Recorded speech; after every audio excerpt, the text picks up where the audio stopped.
Well, well, well. Oh, a long day, man. I'm beat. Every day's a long day. Anyhow, let's get to it, shall we?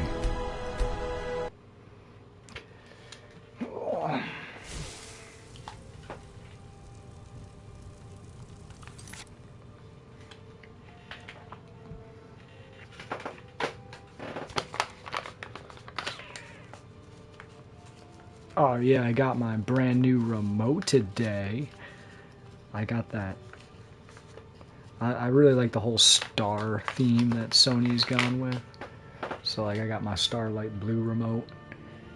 And then in the mail today, I got that Starlight Red. This remote is sharp. Holy moly. The black accenting with that deep red body is sharp, man.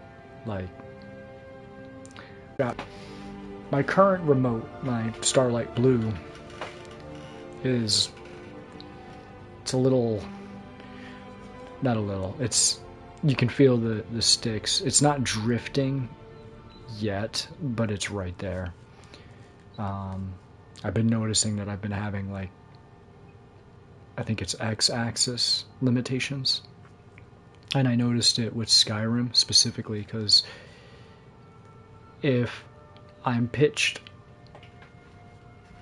say I'm pitched straight up,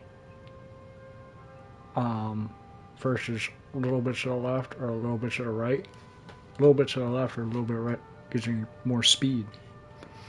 So that tells me direct, straightforward pitch is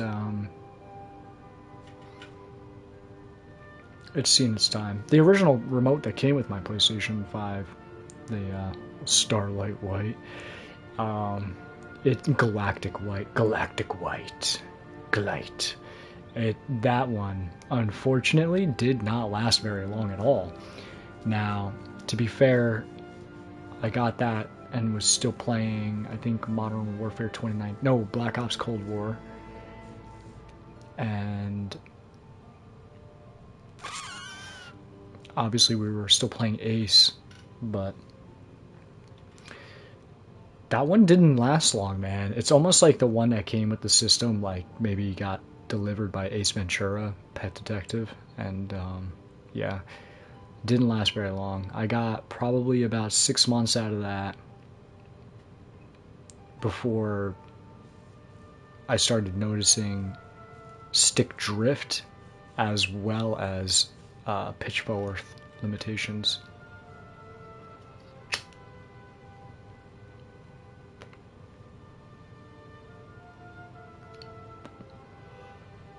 And I don't know how that... Oh, hold on a second.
My cat, well, I have two cats, Stitch and Marley, but they're making a lot of commotion up there.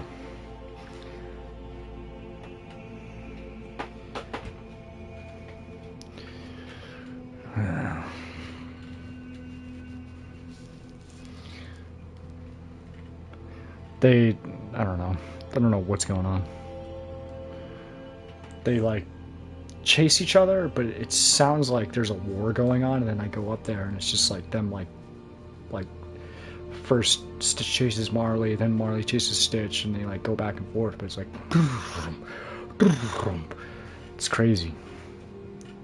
It sounds like a child up there. Anyhow, yeah, the original remote that came with the PS5 didn't last very long.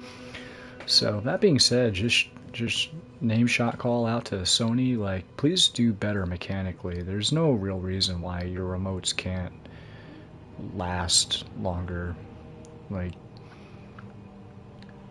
within reason too. Like I really do take care of like my Sony like every day. Like before I start it up, I wipe it down with memory cloth or microfiber cloth just to wipe it down. Like every day, just a quick little wipe down, polish off the remote. Like I always wash my hands before I play. I wash my hands in between play. Like I do take very good care of this thing, and you know, I'm very conscientious of how I'm treating my remotes. I have a designated spot that I place it where it cannot fall without intentionally smacking it, I guess. You know, like, I don't know.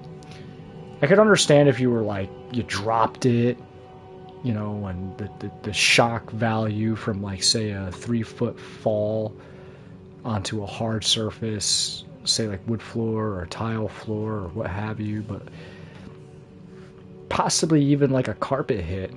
I could understand it discombobulating the remote, but I mean, the going rate for remotes is like $69.99, I believe. I don't know because PlayStation's got the cancel. Sony's got the summer sale going on, so I understand. I mean, I got them for a very good deal discounted, but no, they should definitely last longer than that.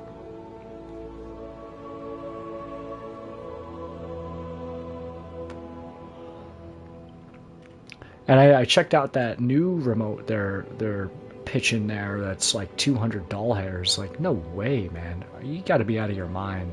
A $200 remote?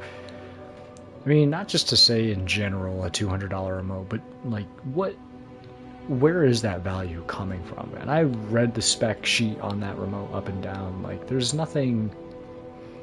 It's got interchangeable parts, which is cool, and it's, you know, you could buy one shell and it would arguably last you a lifetime of the PS5 until we see PS6, because you could just keep swapping parts out. But I just don't like that. Something tells me, like, if you can't make a fixed product properly, and by that I mean, let me retract that and restate it like this. If you can't make a fixed product reliable, I can't see how a dynamic product will be reliable. You know, and I didn't dig into how much it costs for like the part swaps and whatnot, but I can only imagine that popping parts in and out of a remote, interchangeable parts in that nature, that's why I called it a dynamic. Like, I called the original PlayStation 5 remote a fixed product, meaning like this is what it is. You can take it apart, sure, and replace bits here and there, but it's kind of tedious and requires steady hands, focus, and dedication and understanding. Once you get past that, it's easy peasy Japanesey. But when you head over to the PS5 Super Remote there, like popping parts in and out, like I can't really imagine that being as reliable as a fixed remote. You know, sorry and not sorry.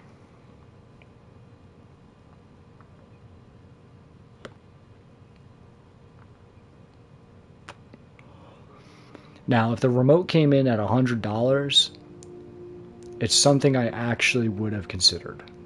Because then it's like, okay, $100, let's assume the part swaps are $9.99 a piece. Because that's my guess. You know, you buy 2 joysticks, they're probably going to charge $9.99. You buy buttons, they're probably going to cost something like $5.99. Because, or maybe just $9.99, because you're not going to buy a button, you're probably going to have to buy like a block of buttons. So rightfully, I can't imagine it being any bit cheaper. So instead of spending, you know, $69.99 every estimate of 6 months to replace a remote that's faulty, you're gonna spend, you know, the same value in button replacements. No thanks. I don't see the point in that. I'd rather just have a brand new fresh slate remote. And the reasoning why behind that is because even with the over proper amount of care I take into handling my remotes, by making sure my hands are clean, by wiping it down, taking care of it, skin oil is just it's what's the word I want here? It's unavoidable. It's inevitable. There you go. It's inevitable. Skin oil is going to seep into the buttons. It's going to get in there. It's going to deteriorate the controller. There's no way around that. And I know that because through the close to, or maybe more than a dozen PS4 remotes I've purchased since the spawn of the PS4, because those were the same way, dude. Like every 6 months needed a brand new PS4 remote because the stick drift was wild in those. The PS5 stick drift that I experienced wasn't as bad. Like it would like happen and go away kind of thing. So I didn't continue to use it to find out how much worse it would get, but by comparison, like the PS4 and PS5 remotes seem equally as dare I say equally as reliable. Reliable is not the word I want to use here. It's more like equally unreliable. There you go.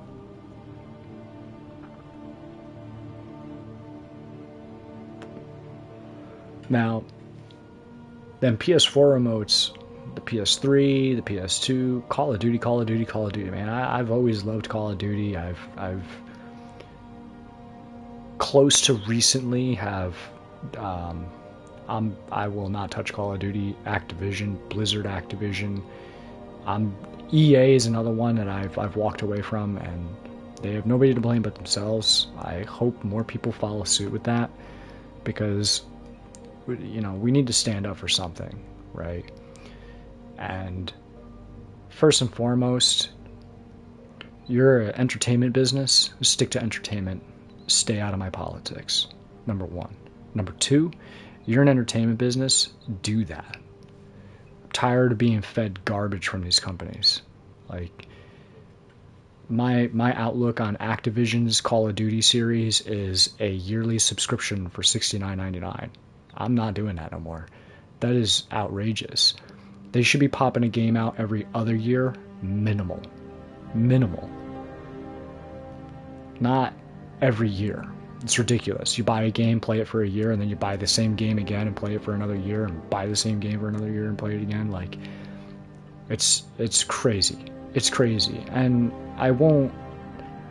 I've turned my ears deafened towards the arguments of, oh no, it's a little bit... No, it's the same game. It fundamentally is and has always been the same game. Same game that comes out with the same bugs, that comes out with the same updates to fix those bugs, that comes out with the same DLCs, the same add-ons, the same maps. And then, to add insult to injury, they go ahead and sabotage the game before they launch the next one. Like, if you didn't already figure it out, COD guys out there, I'm telling you right now, Modern Warfare 2 is about 2 months away. Wait, what month are we in? We're in August. Yup, it's 2 months away from receiving that update that sabotages the game. They're going to add a gun that's overpowered, they're going to put an update on there that's going to bug something out, and they're going to leave it. And then they'll do a corny, phony update to claim they fixed and balanced, which they didn't. And if they did, it's minimal to the point where you don't even really recognize it, and it still is a problem. And then everyone's enticed because of the problem to buy the next game. No, I'm done with Call of Duty. They did it to Cold War. They destroyed that. They first, when I really started to recognize the issue that is Activision sabotaging their games, was with Call of Duty's World War II. They intentionally destroyed that game. That game was fantastic. I won't hear it any other way. If you played launch right up until about September, that game was phenomenal. No other way of looking at it. The customizations were great. The gunplay was great. The play of the game was great. The movement of the game was great. The maps were a little left to be desired, to be honest, but in general, the way the game played and felt was great. I still, up until closer to recently, when I decided I'm done with Call of Duty, I still played it. Like, it still was decent, even though they ruined it.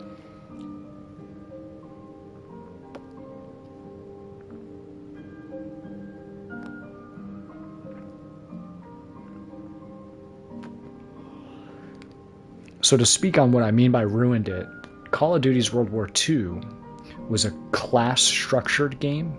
You picked a class which came with a set or a kit of both perks as well as a preferred weapon of choice. So for example, if you chose the Mountain Division, you got everything involving sneaky style perks, and your weapon of choice, linear of choice, was a sniper rifle. And there was a multitude of sniper rifles to pick from. And it created in my opinion, probably one of the better, healthier environments of a first-person shooter. Because what it did was it said, like, okay, you want to snipe, this is what you get. You want an SMG, this is what you get. You want an assault rifle, this is what you get. You want a shotgun, this is what you get. And what it did is it left you with strengths, but also a weakness. And that meant, like, if someone was like, oh, I'm going to abuse shotguns and sit in corners, okay, you can do that, but guess what? There's a class that thwarts that, and it's called the Armor Division. So you can do that, but you got to rock, paper, scissors to consider. And that was great. That was great because if someone was like, oh, I'm going to head glitch and be corny with an LMG Armor Division, well, Mountain Division is going to come along and ruin your day. And then you had the Assault class or the Rifleman Division, which basically was like right down the middle. Like, they were the jack of all trades, so they had a weakness, which was just you weren't as good as you could be, or you weren't, you didn't seize the opportunities. That was its weakness.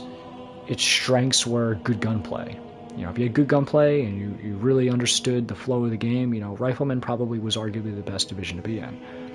But if you wanted to really dominate, Rifleman didn't really give you that so much. I mean, it could if you understood, like I said, but you could really dominate with the other classes. Armor,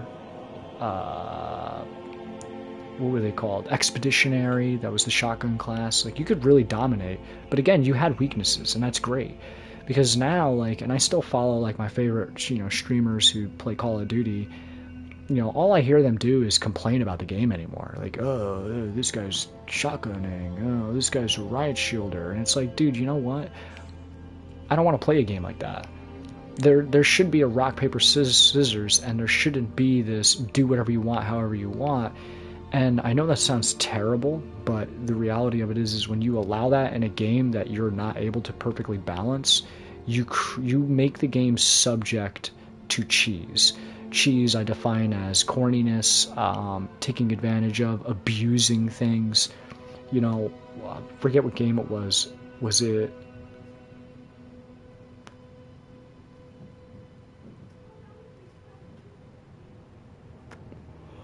Call of Duty's World War II. The C4 class... Oh, and Modern Warfare 2019. The C4 was abused. I don't know if you remember, but like the first 6 months window of that game, C4 was like overpowered. Everybody had C4 because of how far you could throw it and how quickly you could detonate it. And C4 had the greatest, by a long shot, blast radius. So for a while in Modern Warfare 2019, people would just run around and dump C4. And it was like, dude, like, why? Like, how are you going to be that cheesy to just sit there and dump C4 on everything? Like, oh, C4. Oh, I can't beat this gunfight. C4. Like, your answer to everything was C4. And it just, like, no way, dude. Ruined the game, made it corny, made it cheesy, and people abused those mechanics, and having the class structure limited that. So if you wanted to abuse that mechanic, because that was in Call of Duty's World War II, the expeditionary class was really good with grenades and lethals and specials, I think, or tacticals, lethals and tacticals. So they were able to throw lethals and tacticals farther, they were more deadlier, they lasted longer, they were just better across the board. You know, we'll say for argument's sake, like 15% better in everything.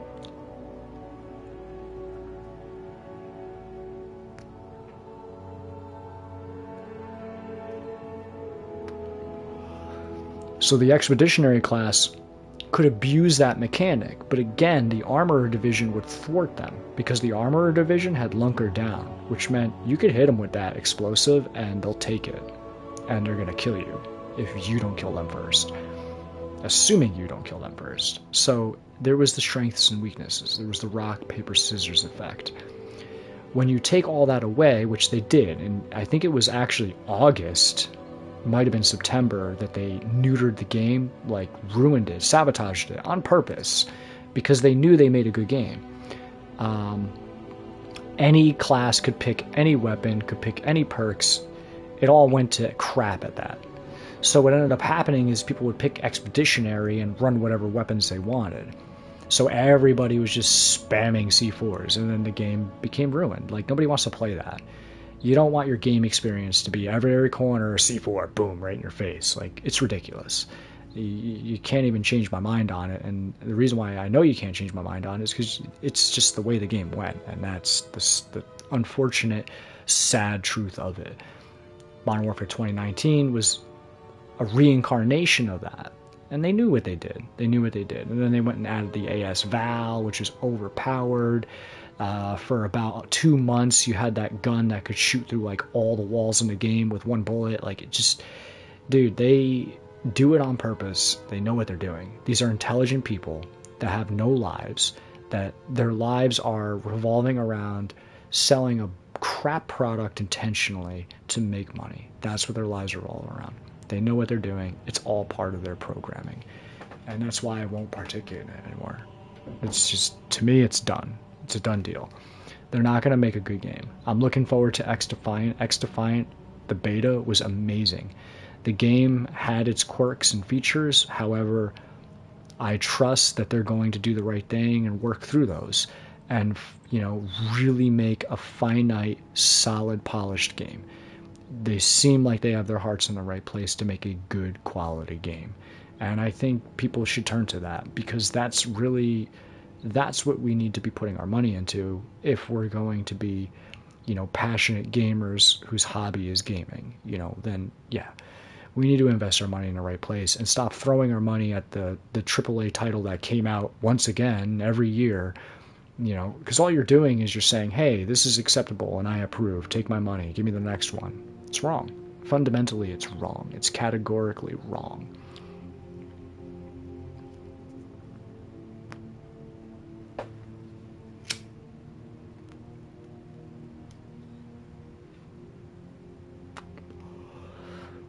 Take, for example, and then we're going to start playing Skyrim because I really want to play.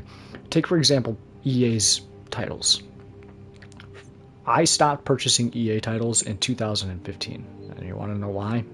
Because in 2015, they ended a game called 2016, they ended a game called Need for Speed World. Same thing. They made a super impressive, performing, just all around fantastic game. And what did they do? They sabotaged it. They literally shut the game down. And everything that everybody ever invested into that game and supported and promoted went to the trash can. They did nothing about it. No, not even sympathy. We got a crappy apology email from the developer, the head developer, Mark DeVellis. Garbage. All of it. Garbage. He's garbage. The company's garbage. I will never buy EA again. They're the same thing they were since 2015, and they're not going to change. Like, oh, look, another Battlefield title. Oh, it's garbage. Oh, look, a year and a half later, it works great, everybody. Come play Battlefield. Like, no. I'm not spending $69.99 for a game that a year and a half later is worthwhile. No, thank you. I'll take a pass. You know, back in my day, and yeah, I'm saying that as a 30-plus-year-old man, back in my day, you bought a game, it had polished features and worked great. If you found a bug, it wasn't called a bug. You called it an Easter egg, and you talked about it in school. Oh, man, I found this. And that was it. That was it. Far few in between did you find stuff like that. Okay? So, can they do it? Yeah, absolutely they can. The problem is, they won't. They choose not to. And they make these nonsense games on purpose. And with that, I rest my point.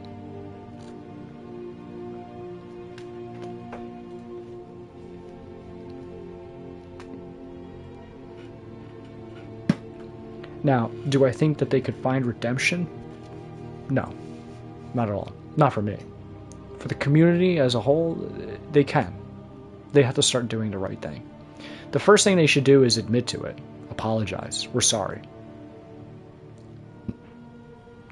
Now, legally speaking, they wouldn't do that. You would argue they shouldn't do that. But what they really ought to do, like say with this next title, make a good game. Take care of it. Update it. Listen to the community, but, you know, start and end there. Listen to them. Don't bend the knee at every little complaint that the, 1% professional division makes, and act in the game in a way that shows that you care. You know, when people are like, oh man, this is broken or this is corny, look into it. And my goodness, play your own game?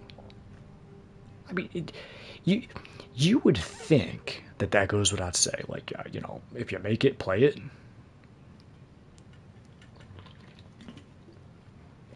Now, you know what they do with the new trend since Modern Warfare 2019?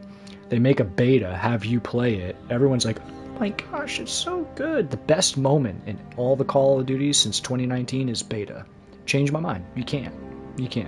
The best moment in all Call of Duty titles since 2019 is the beta. Period.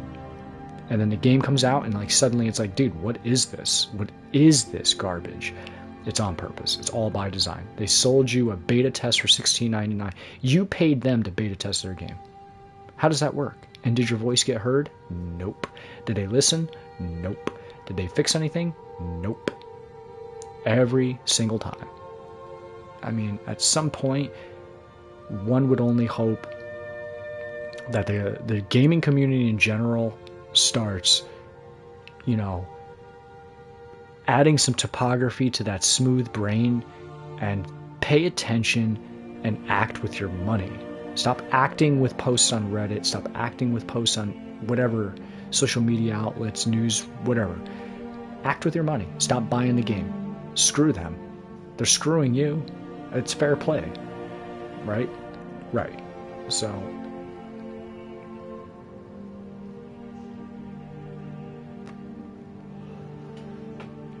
let me take, I'm going to give a good example of a game that takes care of its game, and that a company that takes care of their game, and that's Bandai Namco.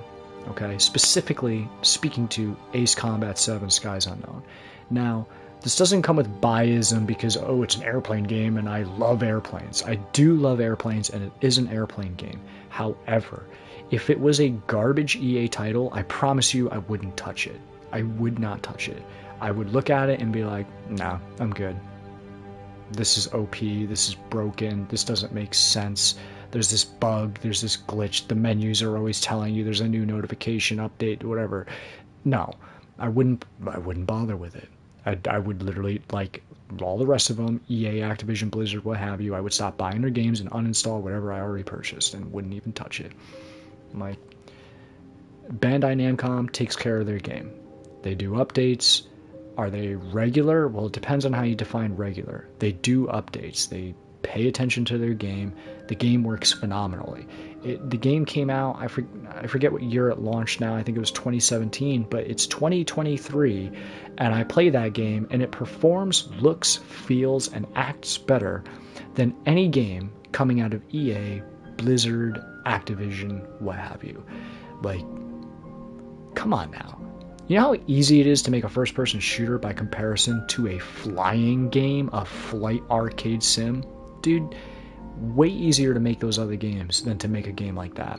There's so much that goes into developing a game like Ace Combat. And you're dealing with the largest level of critics of any game. Let me tell you something. There's one thing all of us guys that love airplanes have in common. We love airplanes. And if something don't make sense or doesn't add up or doesn't look right or doesn't feel right or doesn't jive with the flow of things, you're gonna hear about it.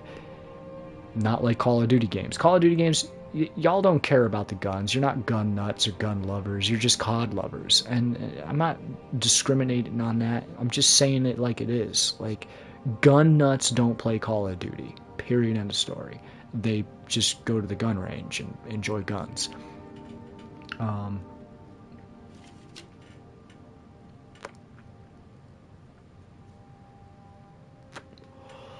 And flat out, if you're like, oh no, I'm a gun nut, do you own guns? Do you go to the gun range? No, you're not a gun nut. You are a shooter nut. You love first-person shooters. There's it. Nothing wrong with that. Okay? Now, there are a small population of players in the game that are like, I like the M4. I'm using the M4. I like the AK. I'm using the AK. I'm one of them. I'm a part of that. We are a small group. We are a minority.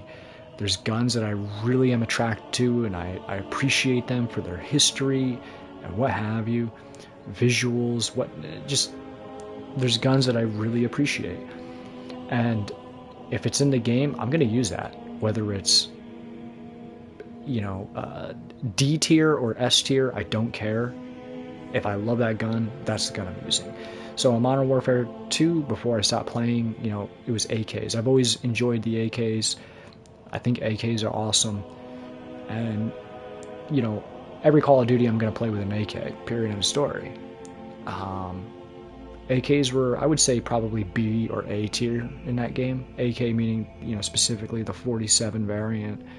The 74 variant, not the U, the 74 meaning the one chambered in 5.56, but still a rifle. Subpar, noticeably subpar. Modern Warfare 2019, AKs as well, but ultimately the Uzi. There was an Uzi, like an actual Uzi in the game. I thought that was amazing. That's the only gun I used in 2019. I played with it when it was crap D tier, and I played with it right up to the end when they made it S tier. Or at least people claimed it was S tier. I don't think it was S tier. I think it was A tier, but it certainly wasn't S tier.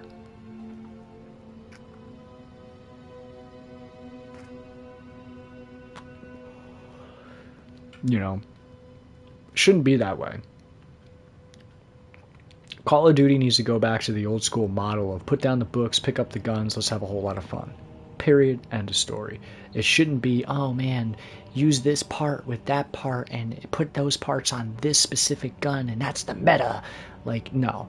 If people have to literally resort to YouTube to watch a famous YouTuber tell you that, the game engine code data sheet says that this is the best gun and it's got the fastest time to kill and accuracy, like, dude, that's nonsense. It shouldn't be the case. Like, why not make every gun that is a rifle have equal performance and base it off of a rifle standard? Whoa, you're an arcade game, not a freaking gun sim. Do it right. Stop doing it wrong. You know, plain and simple. Go back to your arcade roots, make the gunning fun, and I think they would be able to turn things around. And make good maps.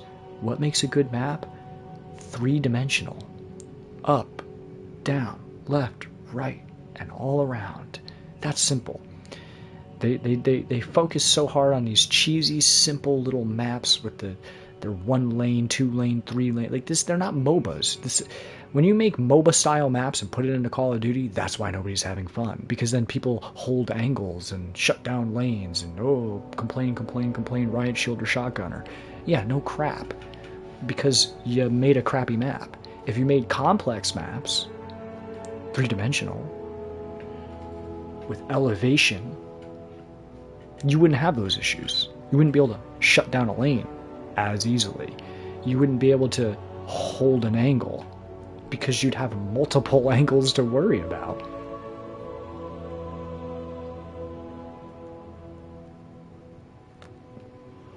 But that's enough of that. I'm done ranting. The only reason why I'm even bothered by it or was ranting about it was because I got another email today, Season 5, blah, blah, blah. And it's like, dude, stop emailing me. I even, on the email, said stop emailing me. They still freaking email me. They're annoying, man. They're trolls. They're trolls. They got a lot of money that they don't know what they're doing with, but they know what they're doing with it by force-feeding their nonsense game down everyone's throat. I'm tired of it.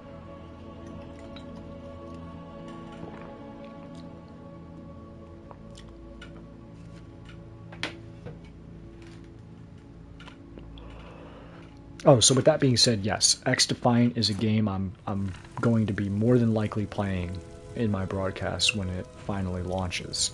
It's looking like it's coming out.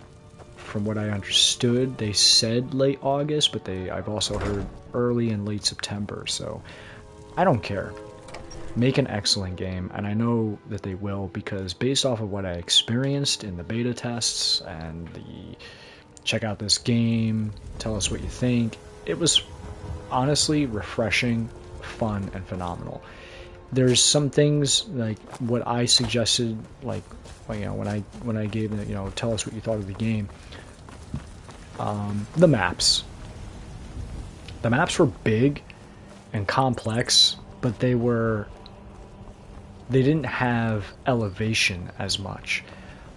So even though they were big and complex, because of the lack of elevation, and there was a couple maps that did offer that elevation that I'm talking about, but not all of them. Most of them were pretty linear and city gridlock feeling, if you understand what I mean. Let's do this. I know you. No more talking. You're making a mistake. There's no mistake. You're a wanted man, and it's time to pay for your crimes. How about you, ching-a-ling-a-ling and look the other way? Well, maybe just this once. But there's still a price on your head. Better make yourself scarce. We'll have to do this little dance again. Read you loud and clear, buddy.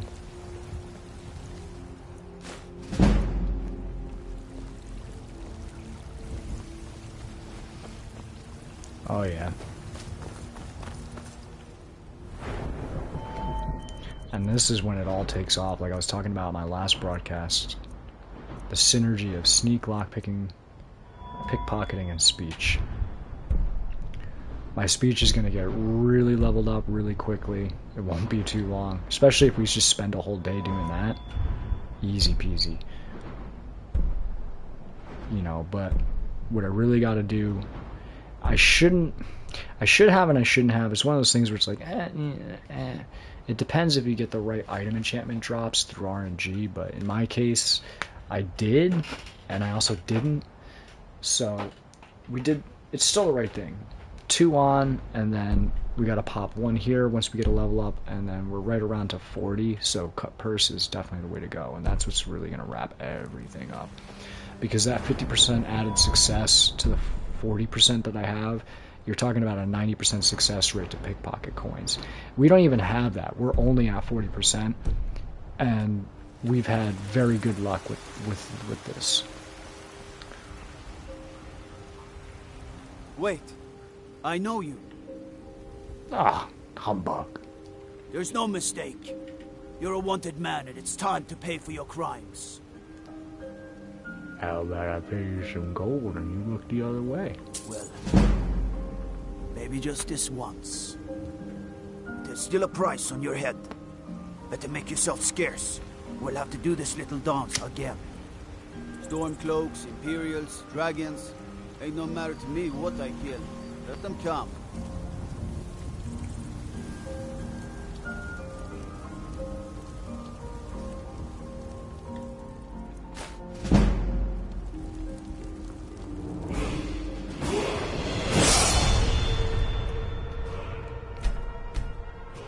It's a thing of beauty.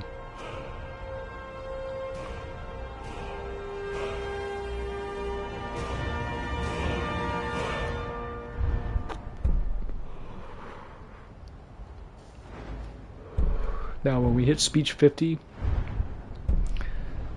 we'll drop another one into persuasion. It's not absolutely necessary, but it definitely will help out. For now, we gotta go Night Thief into Cut Purse. And when we do hit 50, we definitely want to have those extra pockets. We're not dumping any perks right this minute. We're going to hold on to them and hoard them. Because 1, we're not level 40, and 2, we're not level 50. Once we hit level 50, we should have 3 perks saved up by then. More than that, for sure. And we can just bing, bang, boom right off the cuff. Typically, that's like how I like to do it. Might even drop a 3rd point in here, but it's not really necessary because the ultimate thing here is having this 50%. The coin is what matters most. And then from there,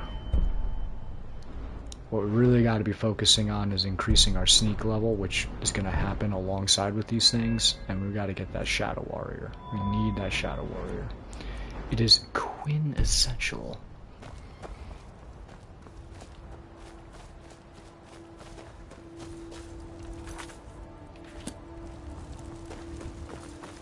Alright, so we gotta go return to Danica. I can only imagine that she's sleeping, but we're gonna see what happens.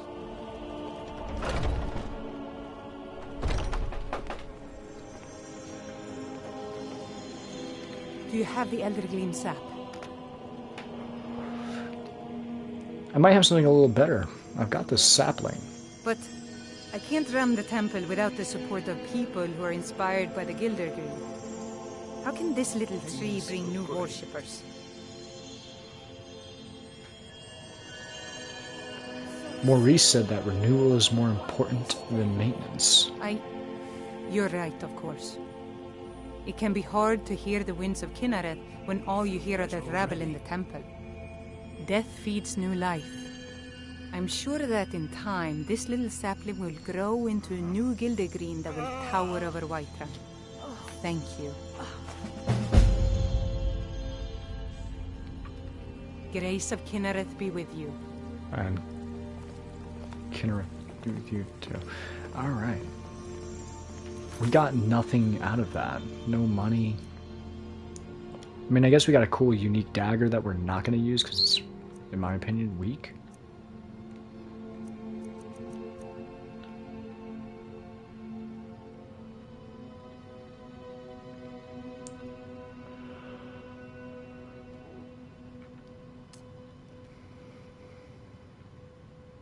I'm not really pressed for this, to be honest. Or this. This would be a good go. Not doing that.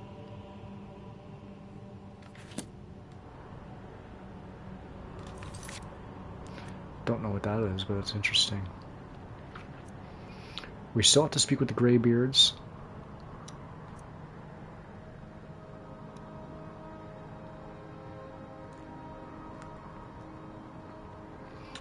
When the cat's away. Let's do this.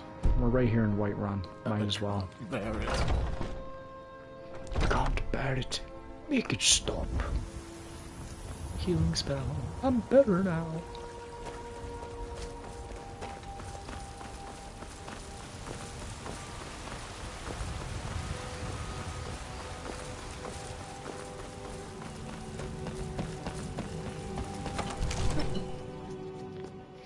Light armor, we've really got to be thinking about too.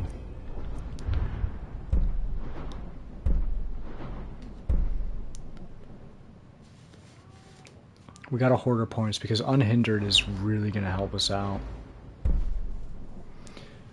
All of these actually.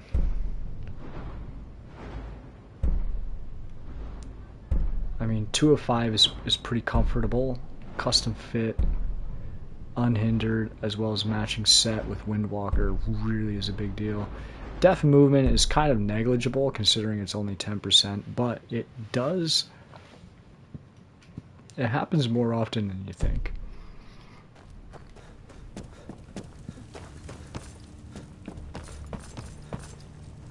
Oh, let's check the enchantment, yeah? We're not supposed to be inside of the hold, though. We have to go to the prison barracks, if I'm not mistaken.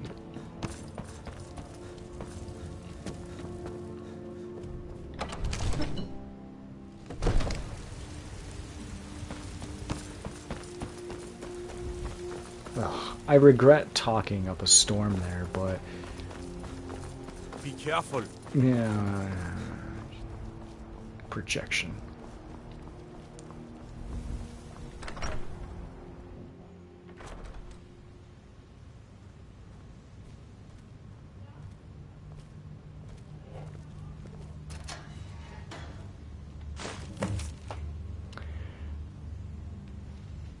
Miss Shara enjoyed her fight with the guard, plus her new home is better than the last. It is a very tiny cage, but she does not beg for food. It is given. Still, Mashara longs to see the night sky.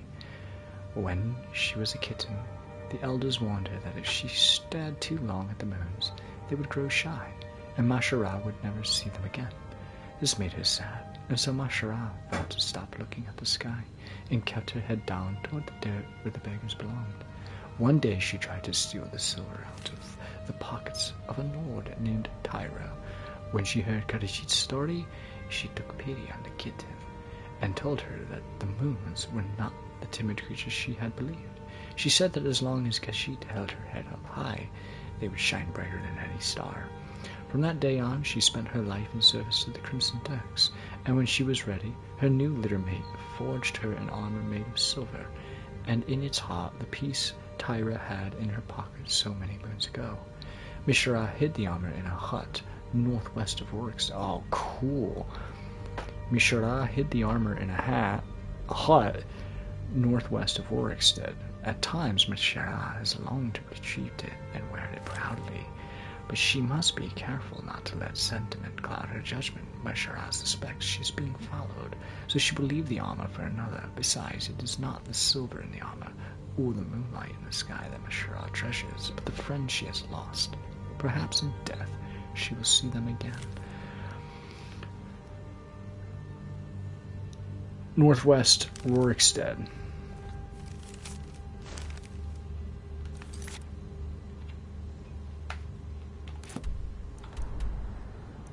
Oh, marks it for us. Man, should I have done this already? I feel like we're about to get a really sweet armor.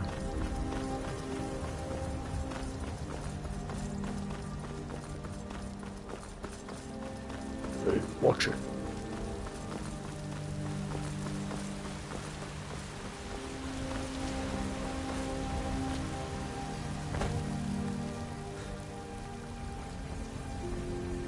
Wait, I know you. Wait, I know you. You are making a mistake. There's no mistake. You're a wanted man, and it's time to pay for your crimes. I don't have time for this. You know what? You're not worth the hassle. Go. Be some other guard's problem. That's what I thought. I must have already stolen from him the bribery.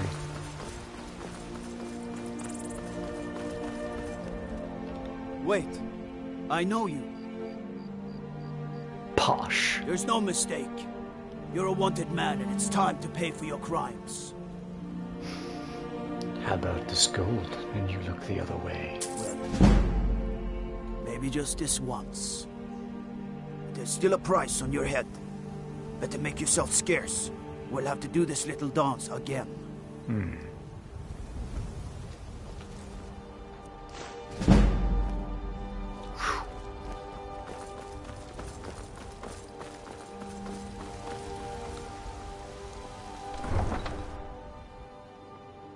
I don't want to abuse that, but you could literally hit every guard and just collect.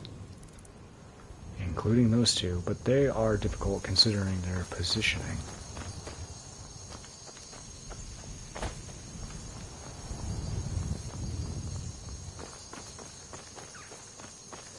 Let's make for some time.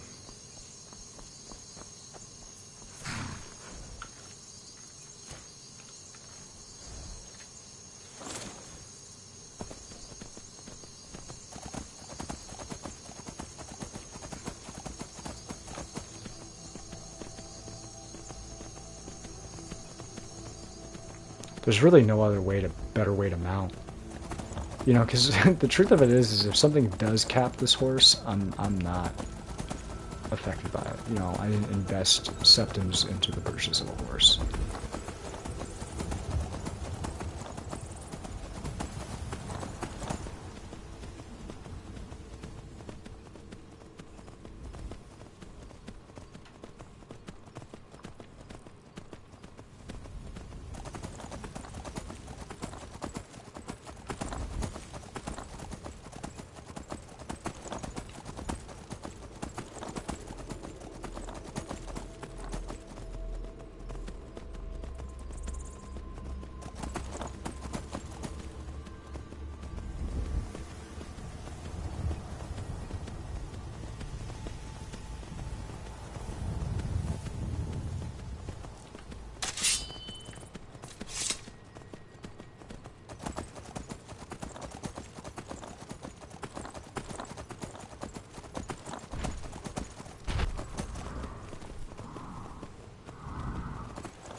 This is literally a headless horseman. I just realized he does not have a head.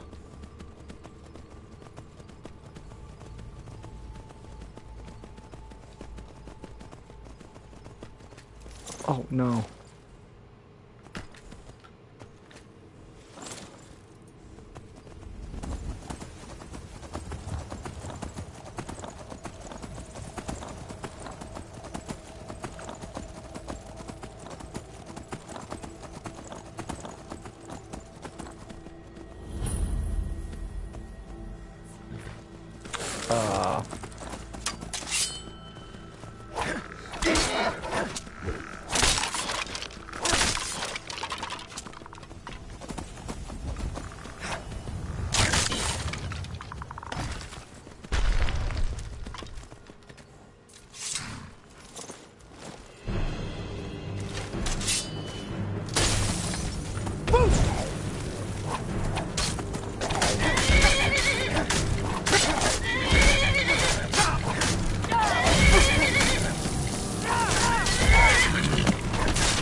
Okay, well, we got the idea. Wow, that broke quickly.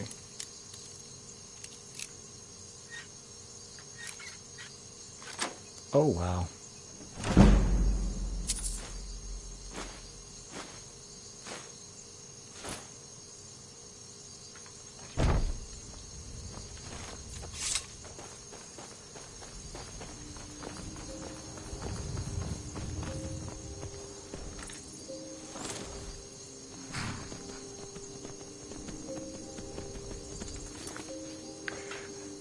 I want to look that up now.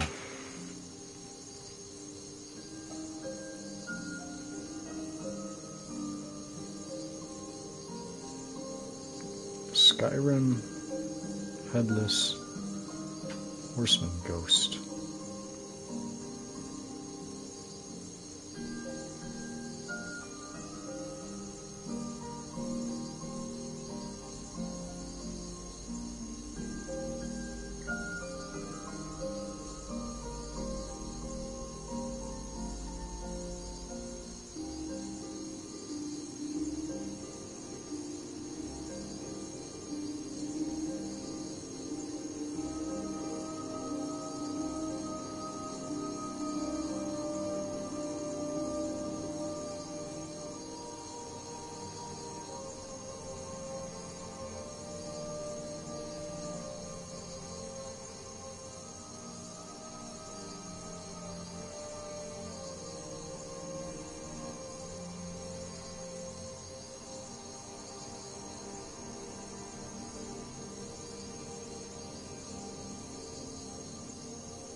Okay.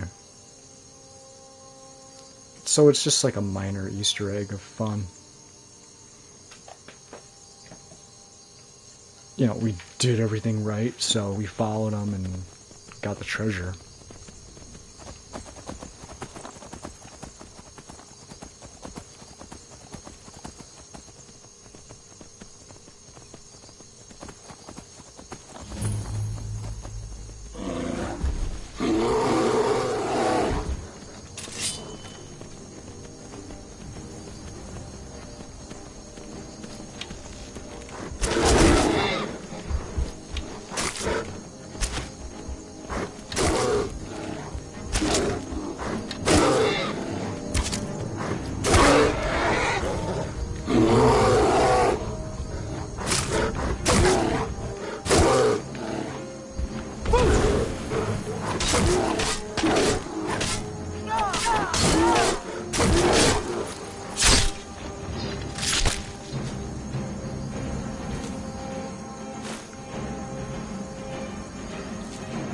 Oh, he killed my horse. Apparently I hit it with an ancient bow arrow. Well, it's not my horse now, is it? We did not investigate this.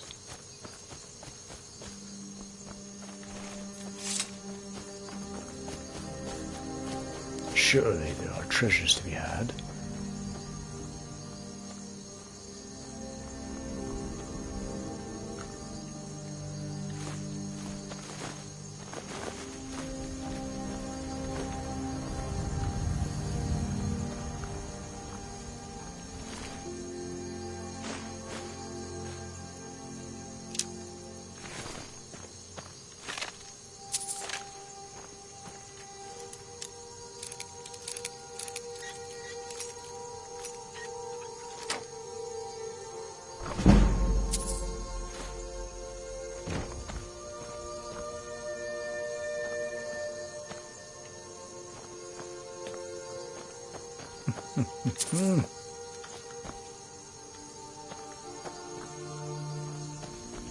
So this is a hunter's post.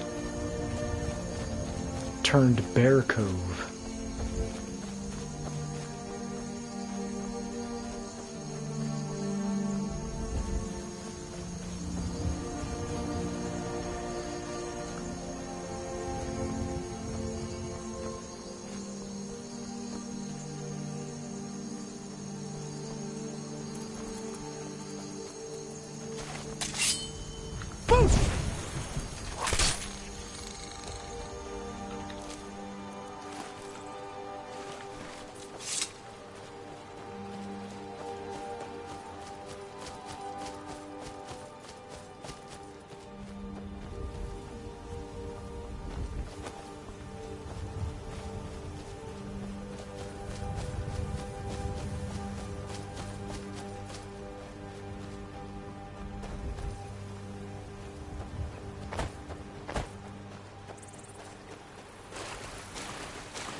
That is the Swindler's Den.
Dirty.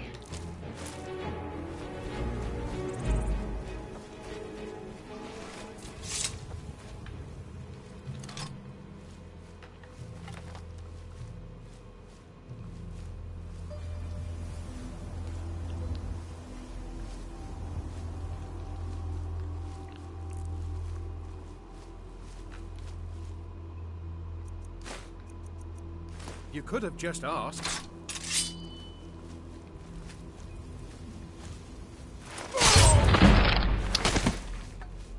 Other hunters.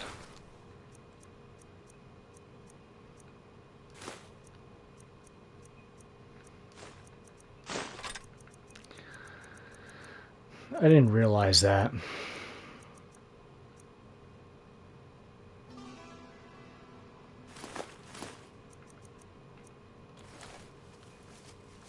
Ha! Found you. Mercy! I'll let you live this time. I'm gonna find whoever did this.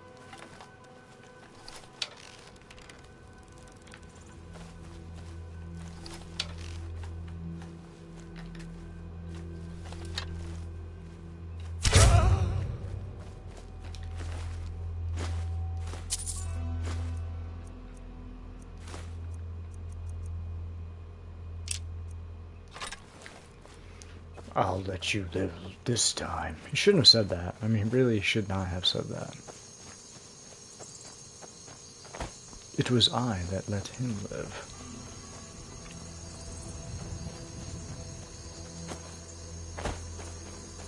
Clearly.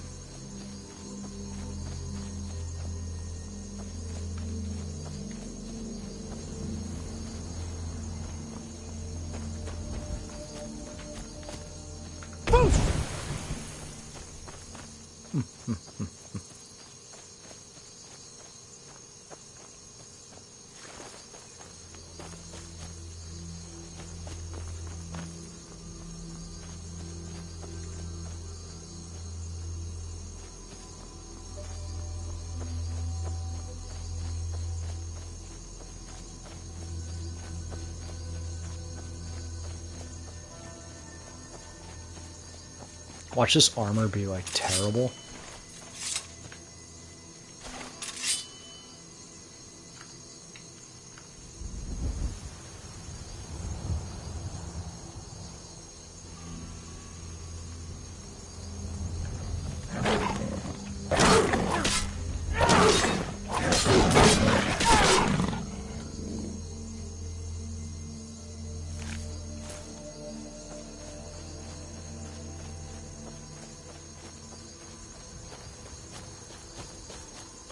Those side strikes really toss him off.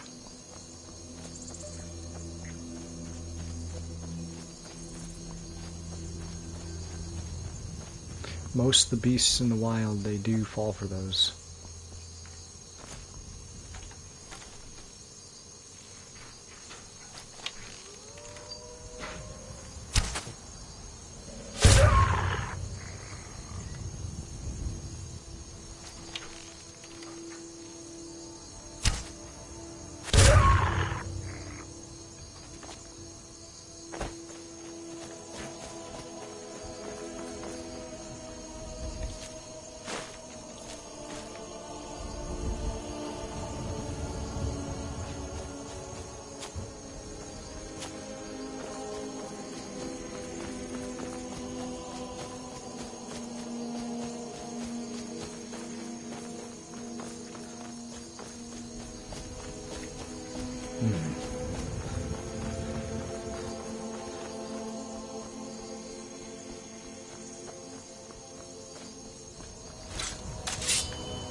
Well, something tells me this place is infested with skeevers.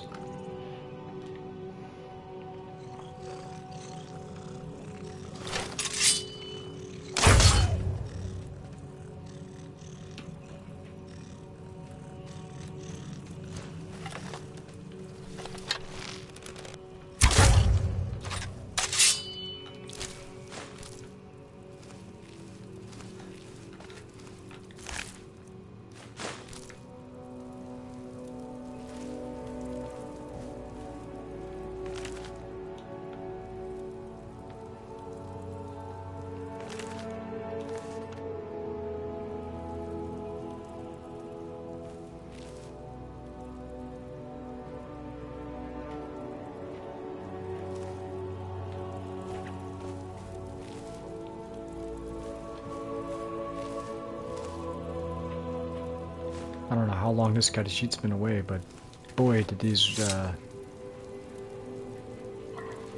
rodents destroy her spread.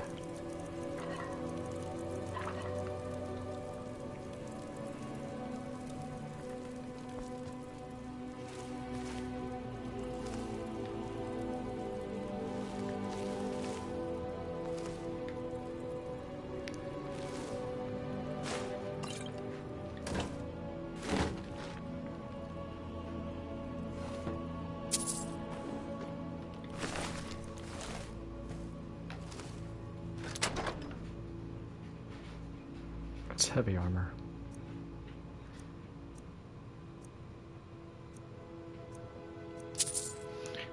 Yes, I am very disappointed by that.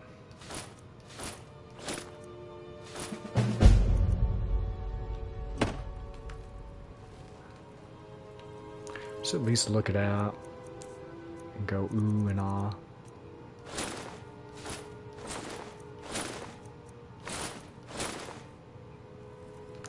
That's very cool.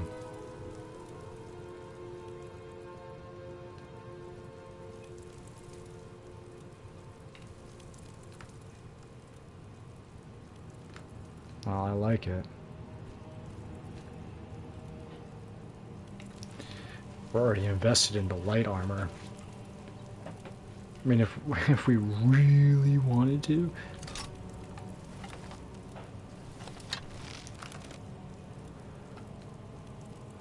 The best we could do is get ourselves to Solstein, get through the black books, and kill Mirak, and then reset light armor and go into heavy armor. That is an option.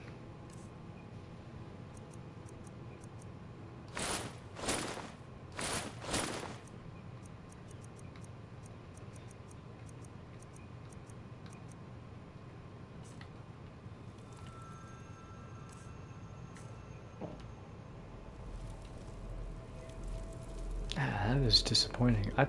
You know, I figured it was gonna be like. What? Huh? Time to end this little game.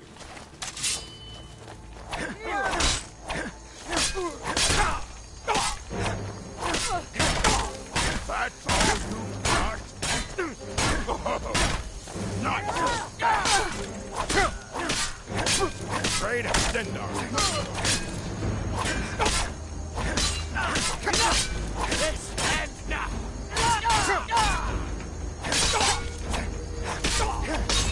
I'll make you pay.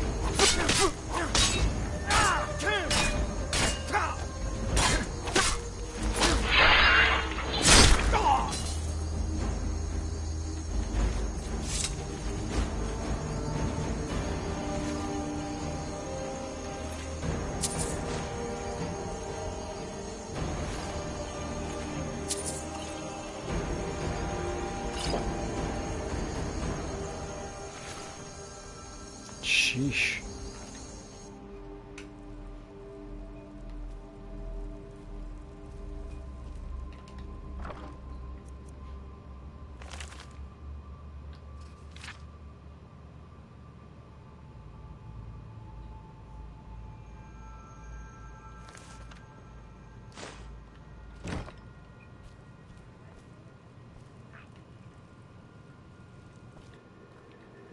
I mean, it seemed like a rogue outfit. I mean, then again, it is fair to say that truly as a rogue we should be wearing the heavy armor, but that's not exactly accurate either.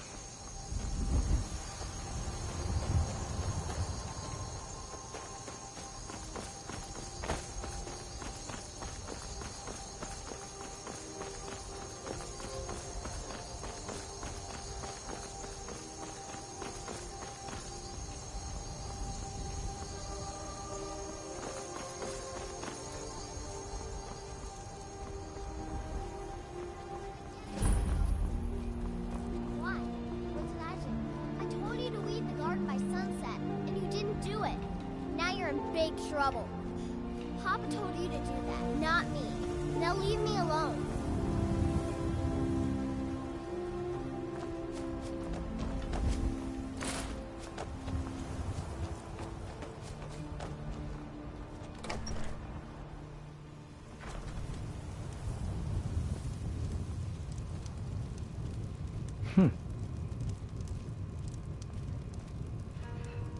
Do you have news of our quarry? She cannot hide from us forever. If you need a meal or room, I've got both. Sure thing. It's yours for a day. I'll show you to your room. Right this way.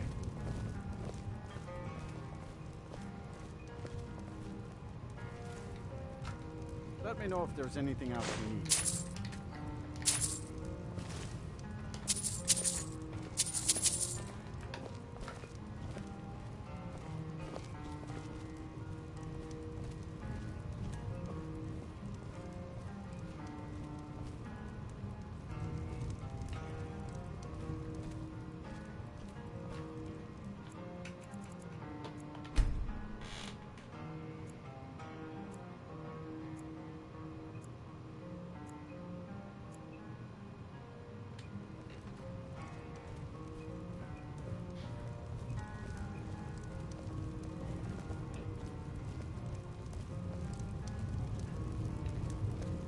If you've got some business in Rorikstead, you should start by speaking to Juan.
I'm still contemplating Kamatu, whether or not I want to side with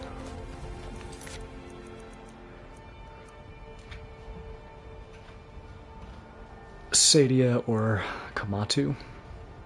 I'm leaning towards Sadia. I really like her. So we might side with her and just outs Kamatu.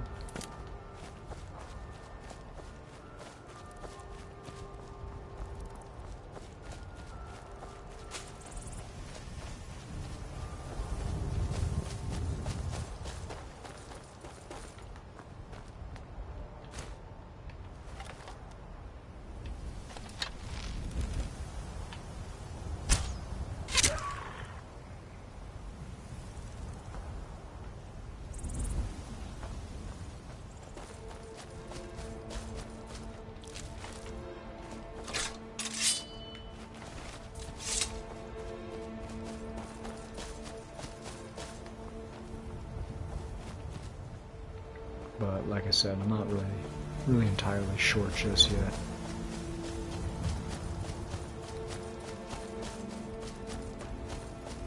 The final decision is only a couple of days out. We're not going in there without Assassin Warrior, Shadow Warrior.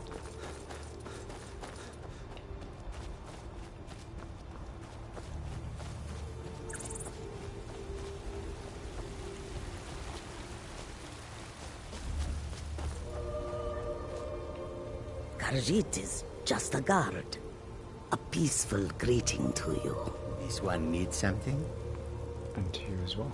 We are creatures of the desert. The north wind chills us to the bone. How there is much beauty in this place. Rasad. Khajiit welcomes you. And also your coin. I heard you've been running into trouble along the road. It is all in this note. What do you got for sale? Take a look.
May your road lead you to warm sands. Yours as well. Oh, yeah.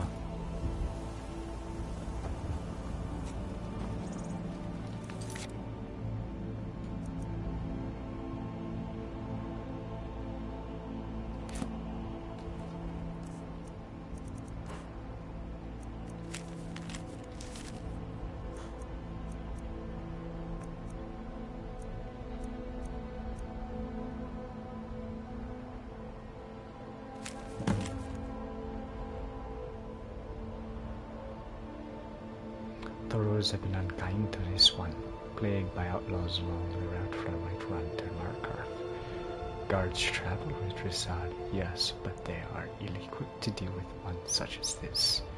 They wield strange golden weapons and wear gleaming... Oh, okay. Rissad has read of such things only in stories. Their encampment is found just west of the Brittleshin Pass. Each time they set upon us, they shout, "The Saints would like to browse your wares today." The brutes steal mostly trinkets and oddities, no matter how cheap this one knows them to be. Then they allow Rissad to go on his way. Rissad has not yet fought back. While it has harmed this one's coin purse, it is not worth a life. Rissad has heard of another gang patrolling the roads further north, calling themselves the Seducers. They are known for their menacing, dark armor.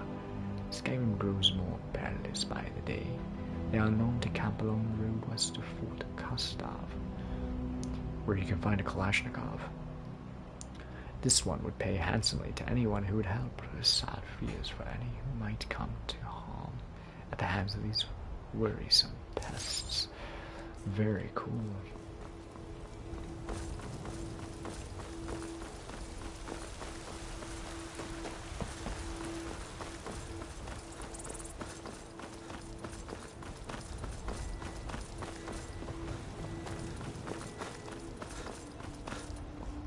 Yeah, the Saints and Seducer storyline is actually really cool. I wouldn't actually mind having the Seducer gear. It kind of reminds me of Bandos from RuneScape.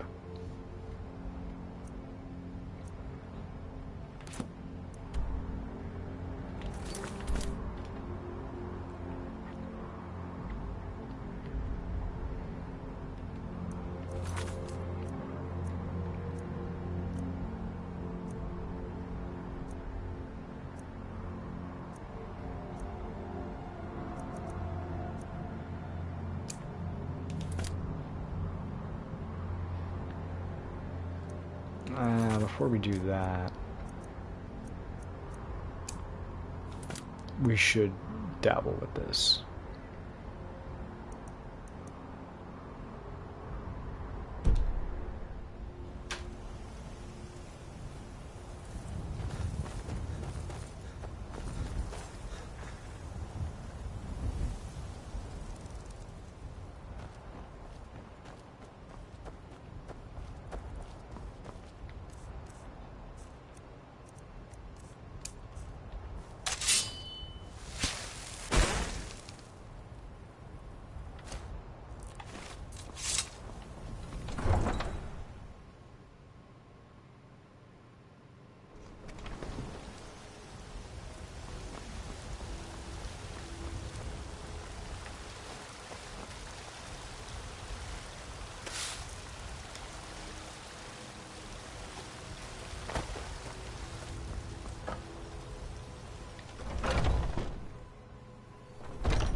We've got small weapons as looking to protect yourself or deal some damage.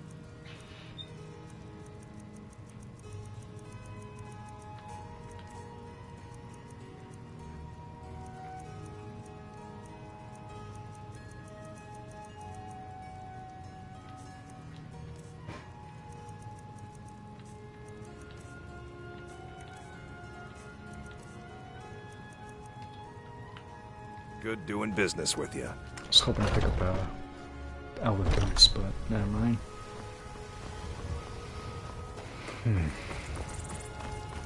Stjålen Greymane.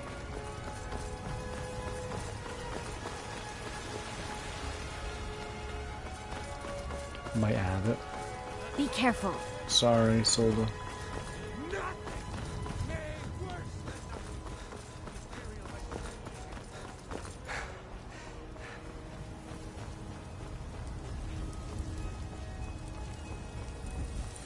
Got a lot of steel to shape. Gods be praised.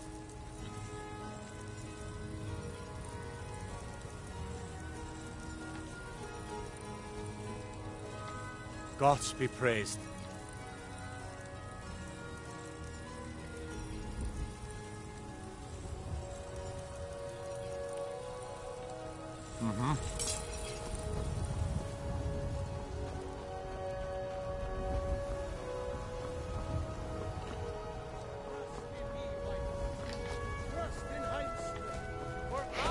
We're like the Dwelven Scout. Dwemer weapons. Tad of Elven with Scout. It's a fine day with you around. Actually, we don't have anything up in Dragon's Reach to worry about. Wait, I know you. We, your unworthy servants, give praise. All I can think about is my son, my soul. They say that killed, but I know it.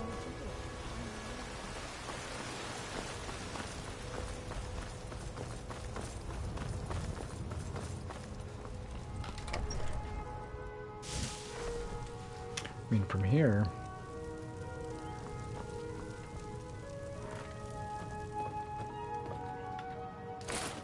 we could take the horseback ride to Riften.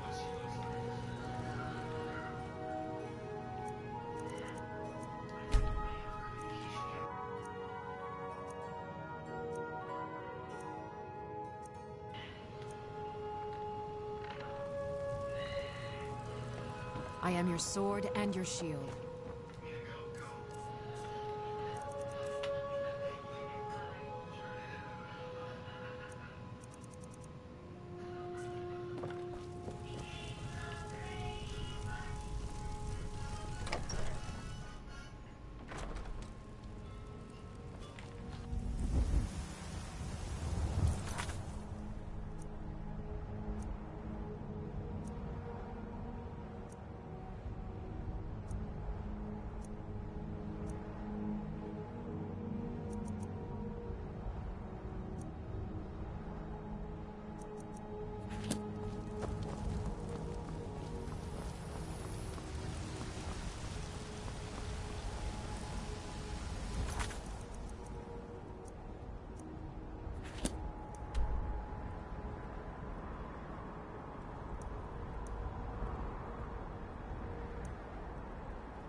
Tools, wares, and weapons, all for sale at fair prices.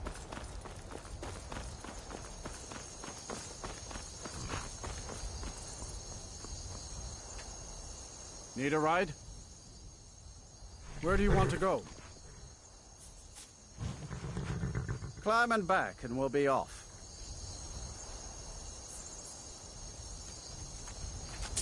First time to Solitude?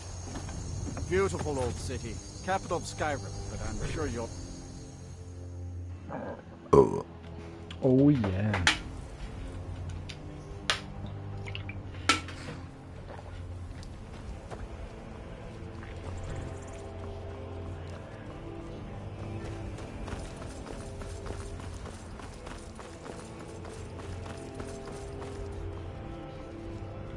If you've come to Solitude to join the Legion, speak to Rika.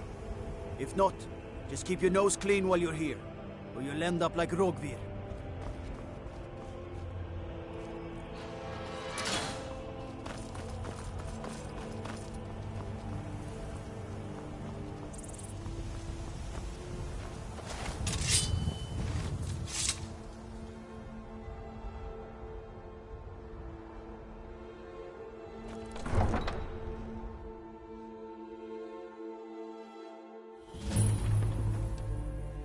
can't hurt Uncle Rogvir.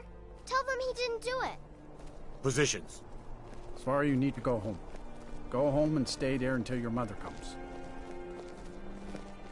You betrayed us! Get on with it! You should tell her that her uncle is scum that betrayed his high king. Traitor! Best she know now, Advar. You're all heart, Vivian. Rogvir, you helped Ulfric Stormcloak escape the city after he murdered High King Torrig. By opening that gate for Ulfric, you betrayed the people of Solitude. He doesn't deserve to speak! There was no murder. Ulfric Liar. challenged Torrig. He beat the High King in fair combat. Such is our way. Such is the ancient custom of Skyrim and all Nords. Boo!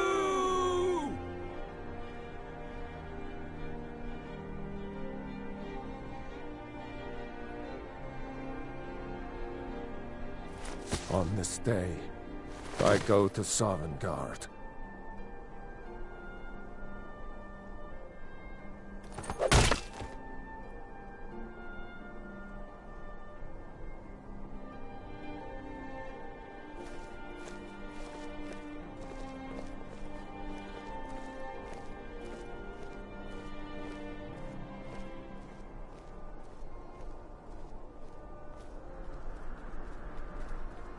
Some gate guard you were!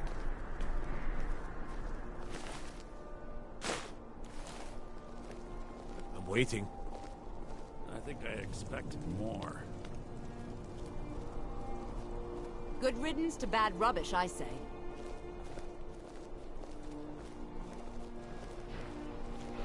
What more could you expect? They murdered a helpless man. Even as an Imperial, I know that was wrong.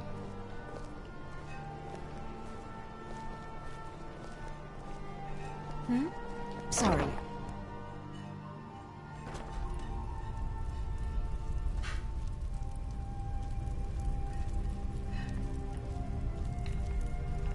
Welcome to the center of the world. Or at least my brother Eriker's world. Seems like a great attitude. Oh, if you're looking for a good attitude, go see the bards. They'll fake it for you if nothing else. If you're looking for truth instead, see Noster. He's a good example of what life has to offer. And if you're just looking to feel good, go get some spiced wine from Yvette. But whatever you do, just leave me alone. Say less. So you're Eriker? So Eriker is your brother? Yes, my older brother. And the person you probably want to be speaking to right now. But really, since Torrig's death, Falk Firebeard wields the true power of the Jarl's Court. My brother is nothing more than a pompous little fop. We'll speak again later, if we must. Huh. You know, you've got a certain fire in your eyes. Just like my Beerend. Please, feel free to look around. We've got a bit of everything. Thank you. Trinkets, odds and ends, that sort of thing.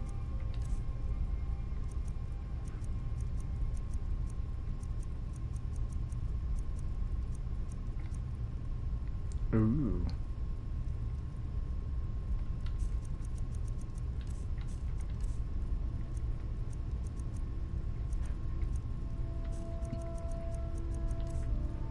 That would help out greatly. That would give us a total of 45% better sneaking.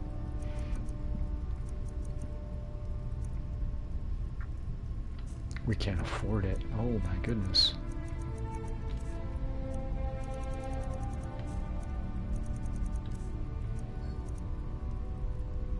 I mean, I could cash in on all my arrows.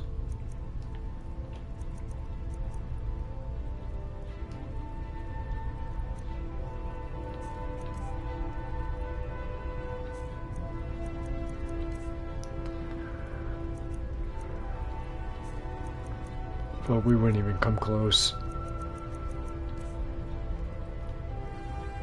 Come back to bits and pieces anytime.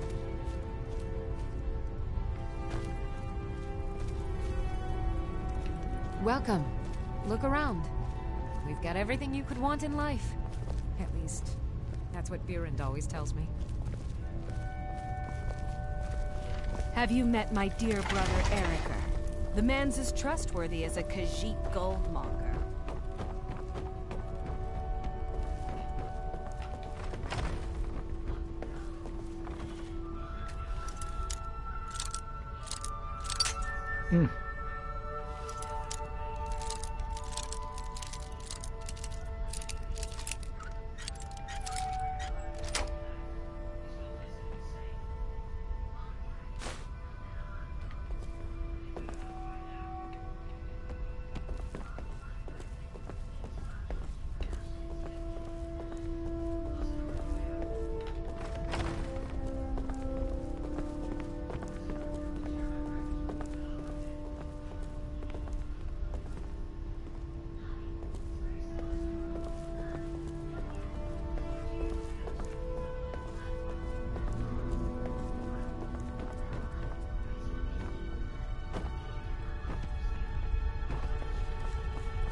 With our spiced wine.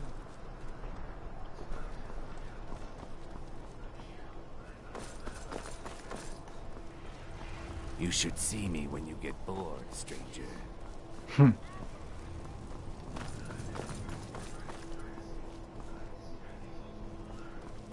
As High Priest of the Eight Divines, I bid you welcome. Oh, thank you. Yes? Their aim could be steadier, but they're battle ready. Keep my men in your prayers. They'll need them if they don't shape up. I used to be an adventurer.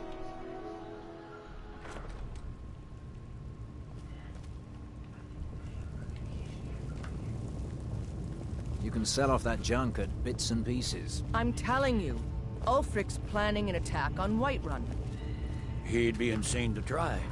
He doesn't have the men. That's not what my scouts report, sir.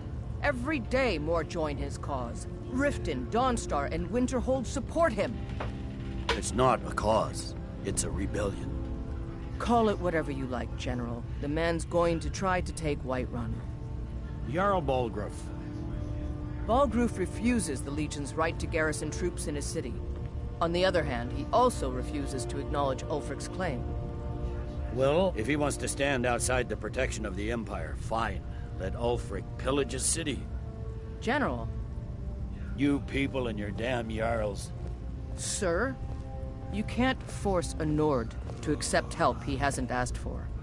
If Ulfric's making a move for Whiterun, then we need to be there to stop him. Draft another letter with the usual platitudes, but this time share some of your intelligence regarding Ulfric's plans. Embellish if you have to. We'll let it seem like it's his idea. Yes, sir. You Nords and your bloody sense of honor. Sir.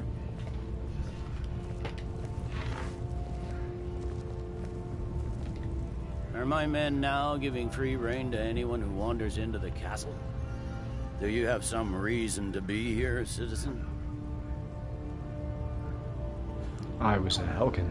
Right, Helgen. One of the prisoners, if I recall correctly.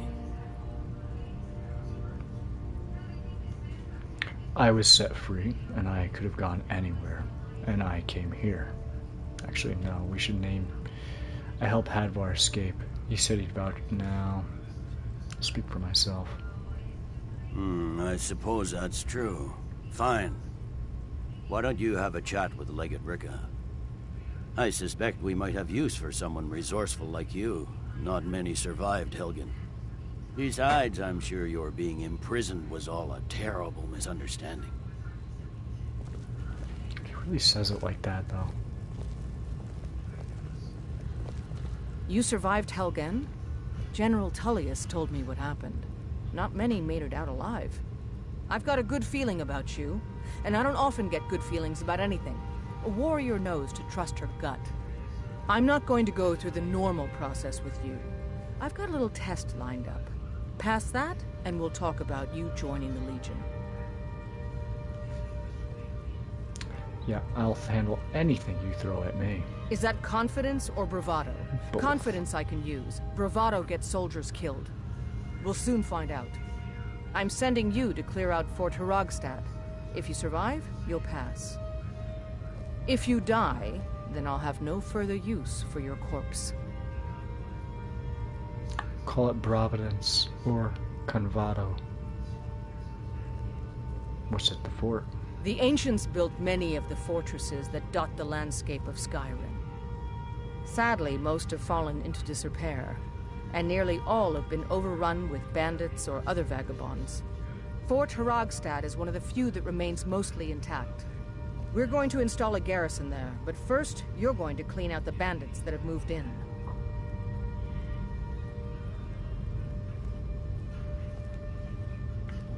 Consider it yours. Good, that's what I want to hear. Now go make it happen, soldier. What happened to confidence and bravado?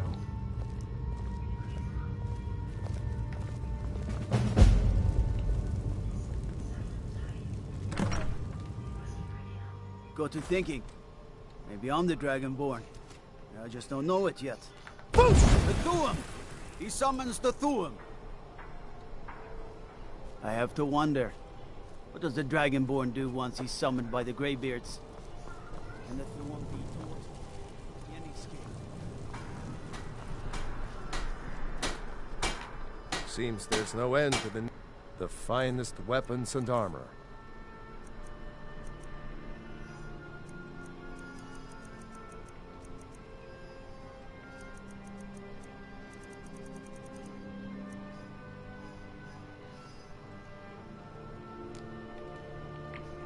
There's the helmet. But dang, we got bows 25% damage. On top of bows 30. You know what though? Why not?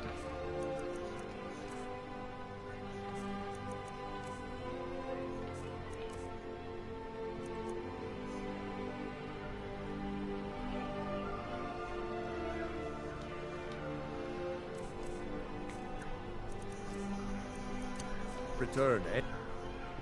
Looking to protect yourself or deal some damage?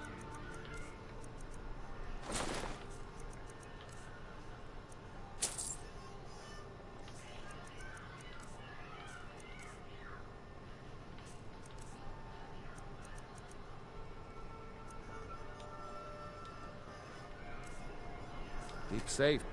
I got some fine armor, if you're...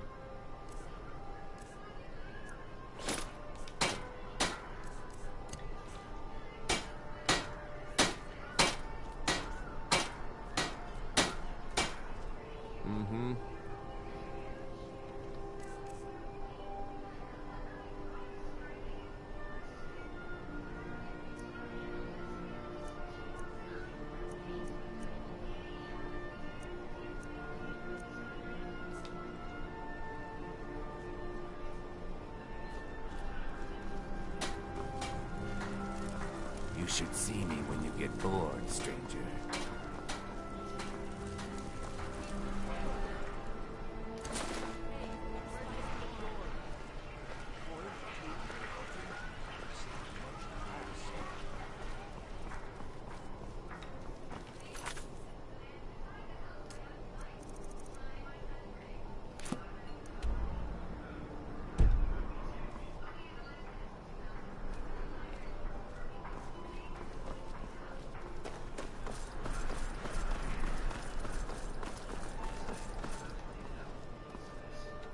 You wouldn't have a few minutes to run down to the docks, would you?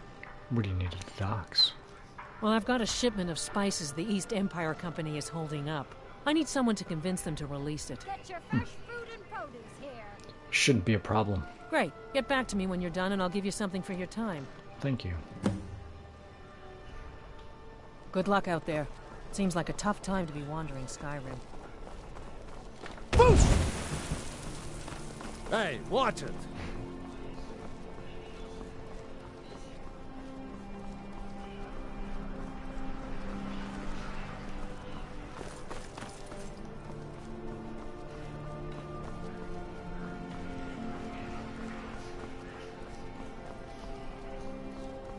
Got lots of things to take care of. What do you need?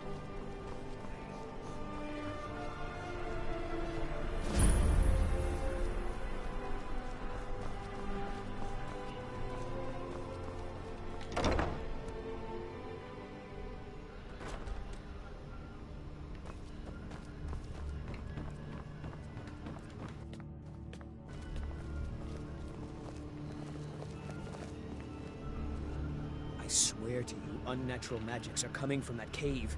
There are strange noises and lights. We need someone to investigate. Then we will immediately send out a legion to scour the cave and secure the town. Hafingar's people will always be safe under my Your rule. Eminence, my scrying has suggested nothing in the area. Dragon Bridge is under Imperial control. This is likely superstitious nonsense. Perhaps a more tempered reaction might be called for? Oh, yes, of course, you were right.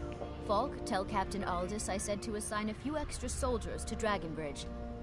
Thank you, Jarl Elisif. But about the cave? I will have someone take care of the cave as well, Varnius. You can rest easy. You're dismissed.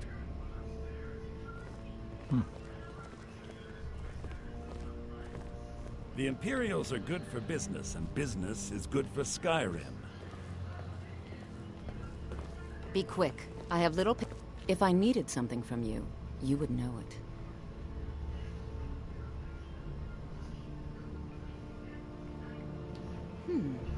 I had you figured for a mage. I think you'll appreciate this.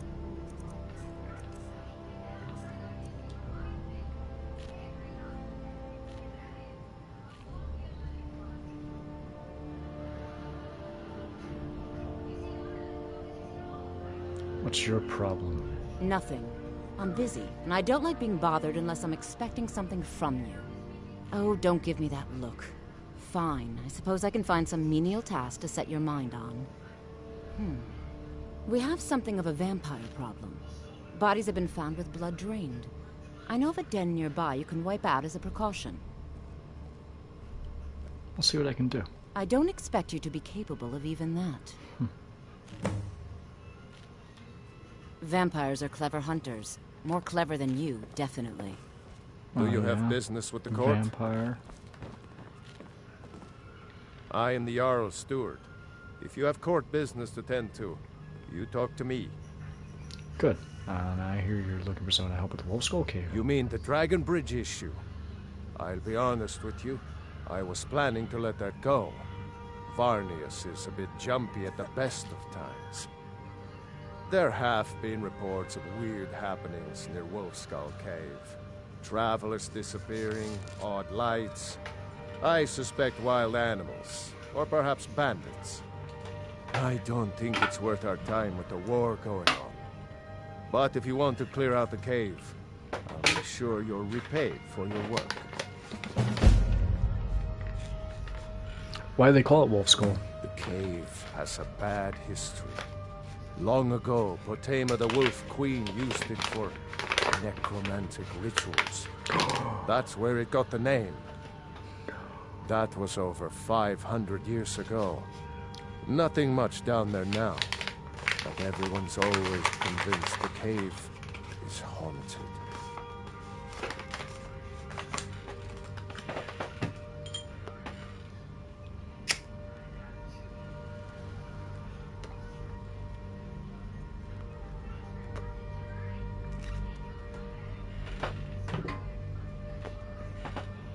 Alright, thank you. Feel free to return to me with questions. The Blue Palace is an open forum.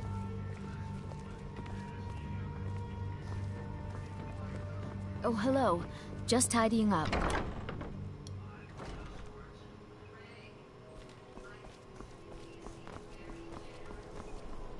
Alright, well, let's see. Old school cave.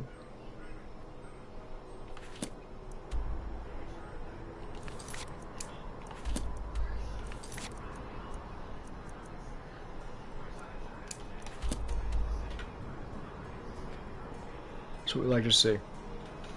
We'll start by doing Meridia's Beacon. From Meridia's Beacon we will head to the cave. From the cave we will head to Haragstad. Now, we're going to head straight to Haragstad. Back to the cave. Back to the Statue of Meridia. And then to Solitude. That's how we're going to do it.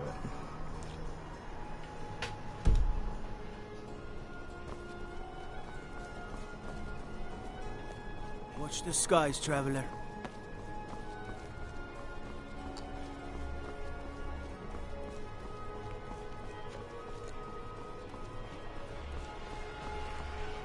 Oh, Master, it's your time to do with as you please. But what about those who depend on you so much? You help me. You help people, right? That's what you do.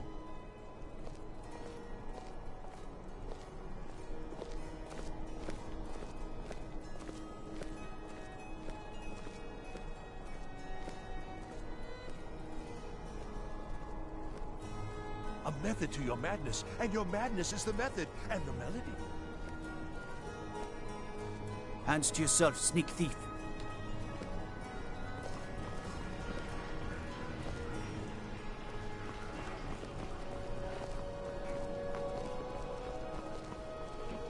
A method to your madness, and your madness is the method, and the melody.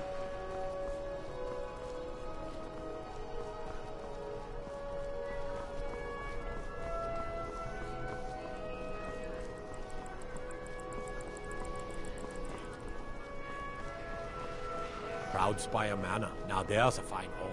Up for sale, too. If you're interested, talk to the steward in the keep. Yeah, it was interesting.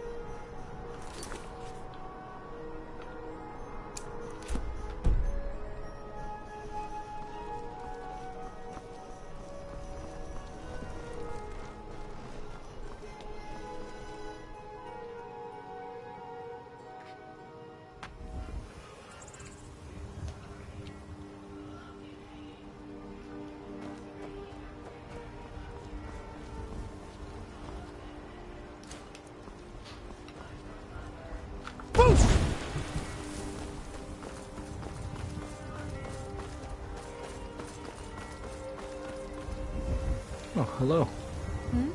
Sorry, I was lost in thought. Okay. I'm planning my wedding, you see. Nice. So many details to work out. Well, Yvette San asked me about her shipment. Ah, yes. If she wants to pay the 2,000 gold tariff, then we'll be all set.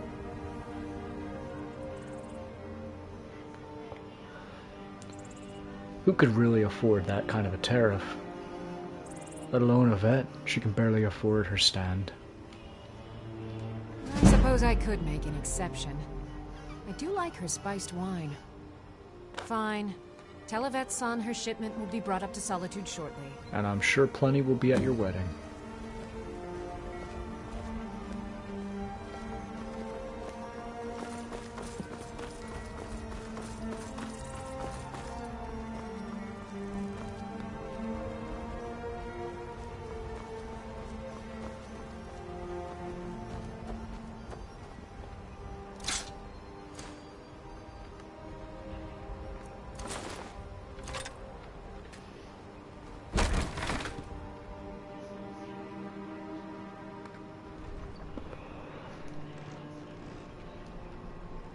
Every time I see that, I think I should have made a Khajiit.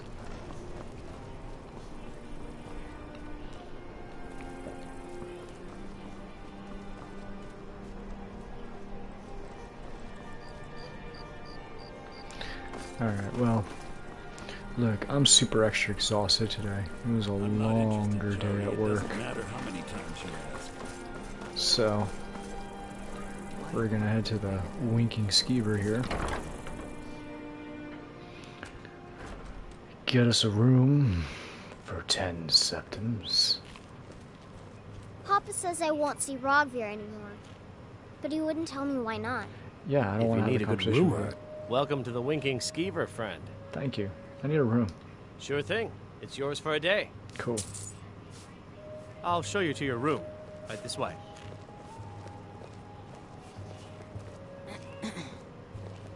Fletching suits me. It's difficult and sometimes tedious, but a well-made arrow strikes forth like the I may fury of a look the god. part of dashing swordsman, but I prefer the art of wit to that of warfare.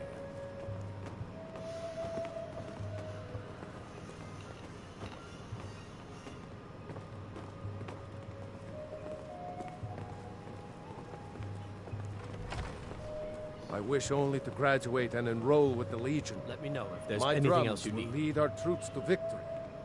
Thank you, Phineas.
Okay.